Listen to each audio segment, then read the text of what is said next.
Hello everyone, it's Paul Tilley and welcome to HN2100 Collective Agreement Administration.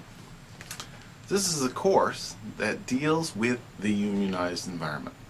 You have to assume that we're dealing with an organization where there is a legal contract between the workers, a collective, and the management, an agreement. So collective agreement administration deals with the workplace that is unionized and the contract for work that exists between those two parties. For this particular course, we're going to be looking at some key issues, and if you look at these include looking at the legislative framework that exists, particularly within Newfoundland and Labrador, for collective agreements and for unionized operations. We're going to look at specifically public sector collective bargaining and how it works in the public sector. Public sector is a little bit different than the private sector in that the public sector is owned and operated by government, who wears that double hat of legislator and employer. We're also looking at how collective agreements are regulated. What is government's role in regulating and ensuring collective agreements work the way they're supposed to? We're looking at the administration of collective agreements between the two parties. How does it operate as we roll along? How do we ensure that both parties adhere to the agreement that's been reached? We're going to look specifically at clauses that are common in all collective agreements as well. And finally, we're going to look at some of the legal issues surrounding collective agreement administration and how the courts have ruled on how things should be dealt with. So the next thing that you'd want to know is, how is this going to be evaluated? How are we going to evaluate this course? Well, there's 5 distinct areas that I will be doing evaluation. The first one is the folio of collective agreement news. What I want you to do is, during the course of this term, I want you to read the news, listen to the news, see the news,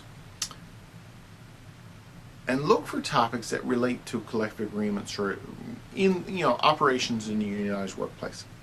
What I want you to do is collect 10 articles, and there's lots of articles there. Every week there's articles relating to something related to collective agreement administration. But I can't stress enough that I want it to be within the bounds of this term.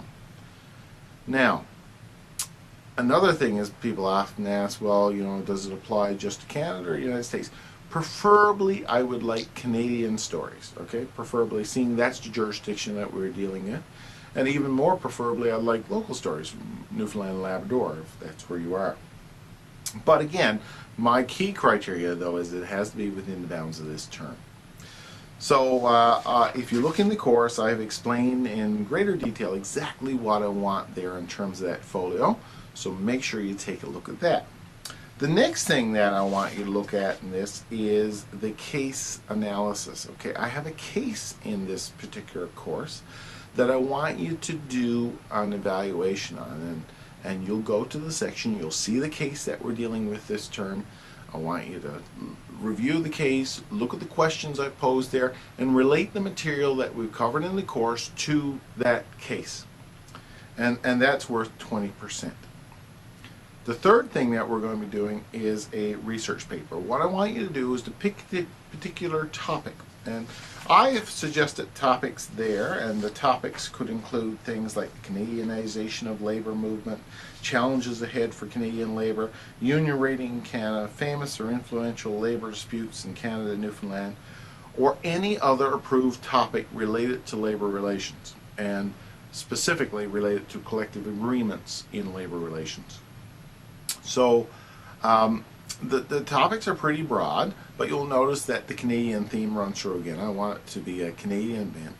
And what you need to do there is to be able to give me an understanding of the topic, tell me that you understand the topic and the relevance of that particular case to Canadian labor relations in general. Okay, so you can read more about the topic within and what I'm looking for within the document, within the course. Okay, so that's the case research analysis. Next, I want you to take a look at the exams for this course. You'll notice there are two exams. They're both worth 30%. There's a midterm and a final. The midterm will cover approximately material up to halfway through the course. If you look in the course schedule, you'll see exactly what it covers. And the final exam will cover material in the second half of the course primarily. Now, there will be some overlap, but primarily in the second half of the course. The exams are normally of a half and half nature, 50-50, 60-40, where there's an objective component to the exam and essays and short answers and cases component to the exam. Again, one of the things I will do is prior to the midterm and prior to the final, I will ensure that you have a clear understanding of what exactly is covered on that exam and the format of the exam and the major objectives covered in that exam. I'll be posting that certainly no earlier or no later than a week before the exam, so you'll have a clear understanding. So those are the key things that we're going to be looking at in this course. I want you to be fully aware that I'm accessible. Primarily means of getting hold of me is through the course site. You can email me within the course. I'll get back to you within a day. If that's no good to you, you can call me. 466-6915 is my office. Please leave a message and I'll get back to you. If that doesn't work for you, my email address is paul.tilley@cna.nl.ca and I'll get back to you. Or you can visit me in my office. So if you're here in the Clarendon area, drop by and have a chat and let me know what you're looking to find out. So, with that information in hand, you're ready to start the course. In the course schedule, I've outlined what the readings are, when they're to be done. I've also included comprehensive notes, and I also have accompanying videos to go with each of the units. Please take advantage of all these resources. If that's not enough for you and you have some questions, please let me know. Okay, thanks. Let's get started.